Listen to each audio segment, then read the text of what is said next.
Hey, so here are 5 things that you can do to overcome and battle depression. These are things I've learned that have worked really, really well. And so because these are amazing tips, I wanted to share them with you. Starting at number 5, do something for someone else. What do I mean by this? Okay, so it's easy. Think about the last time that you sprained your ankle or maybe you stubbed your toe. Do you remember how fixated you were on that pain? It was everything, like you were just like, oh my gosh, this hurts so bad.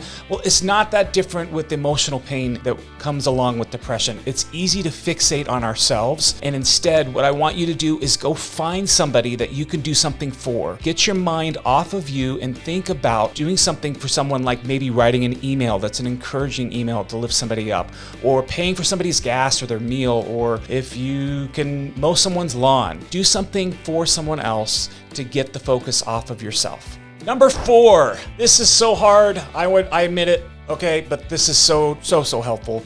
Eat well. Now, I'm a huge ice cream fanatic. I love ice cream. I love anything sweet. There's a biological reason that tends to happen for people with depression. Either we crave carbs or we crave sugar. That's because serotonin and dopamine, those are the transmitters in our brain that make us feel good. They aren't at the level that they should be, and so we crave foods that help to bring those levels up. Now, one, I'm not a medical doctor. I'm not giving you medical advice. I'm just telling you some of the things that I've learned behind why it is we eat the foods that we do and why we choose poorly. So if we're eating those foods and we eat things to throw our blood sugar levels up and our serotonin and dopamine levels up, that's great for about maybe 20 minutes to an hour, but then we come crashing down, and guess what happens to all those levels again? They fall even lower, and so then we go back to the food that we need to feel better, and so we eat more of that bad food and the sugar levels go back up, and we have this pendulum back and forth effect. The best thing that you can do to feel better is to eat well. Think of foods that are healthy, like, I know vegetables may not be your thing.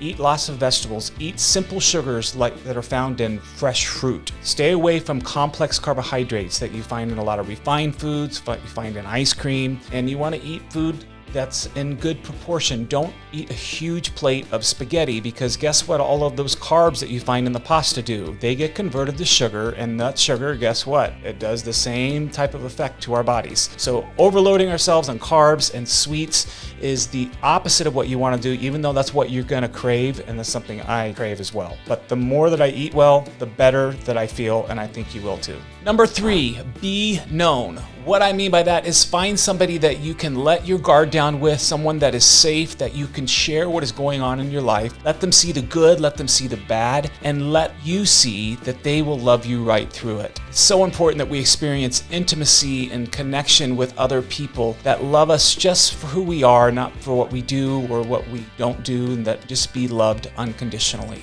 Okay, number 2, this is something that is really hard.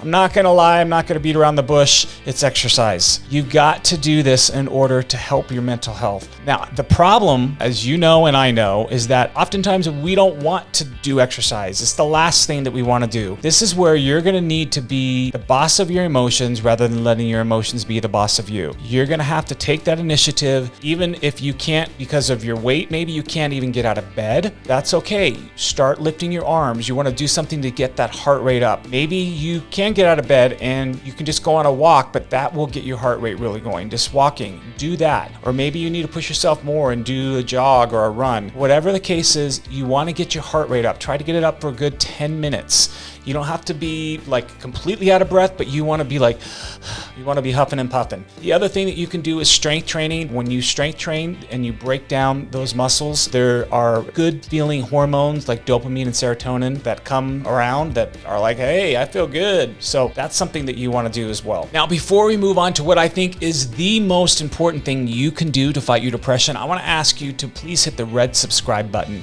That actually helps me to know that this is content that you value and appreciate. All right, here we go with tip number 1. There's 2 parts to this. Part 1 is accept.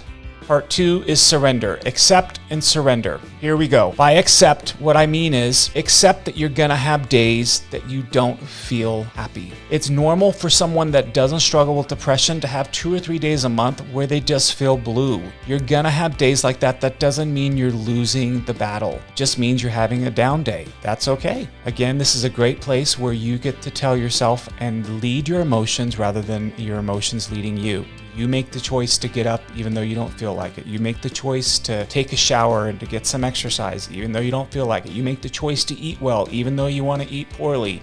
You make the choice to go do something for someone even though you don't feel like it. You have to accept that there's going to be times during the month that you're just not going to feel well. It's normal. It's okay. Don't beat yourself up for it. And the second part to this is surrender. And what I mean by that is to surrender to this idea that God has not forgotten you. God is very aware of your hurt and your despair. God even tells us in His Word that He is close to the brokenhearted, not far away, despite what you may feel. You know, my lead pastor says this to our church, and I absolutely love it. And I don't know if he got it from somewhere else, but what he says is that God did not feel like His creation was complete without you in it. Think about that. Surrender to the idea that God really is with you and He cares for you and He is not going to leave you. He is not going to abandon you. He is by your side, whether you are feeling lonely or scared. He wants to be in communion with you, meaning He wants to have that relationship with you. So surrender to allowing Him to come in, allowing Him to be a part of the innermost parts of your soul, your heart, and your mind, your spirit. And always remember that if you've got problems, I've got them too. So hold on to Christ because He's holding on to you.